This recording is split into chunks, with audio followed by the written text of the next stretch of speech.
किती मुलं आणि किती मुली तुम्हाला? 4 मुली 4 मुलं. 4 मुले आणि 4 मुलं. त्याच्यातले 2 मुलं संपले कस काय? गेले. म्हणजे काय दुखत वगैरे होतं का? बर बर.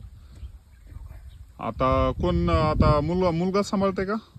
एक मुलगा संपला. एक मुलगा सांभाळते, धाकटा मुलगा सांभाळते.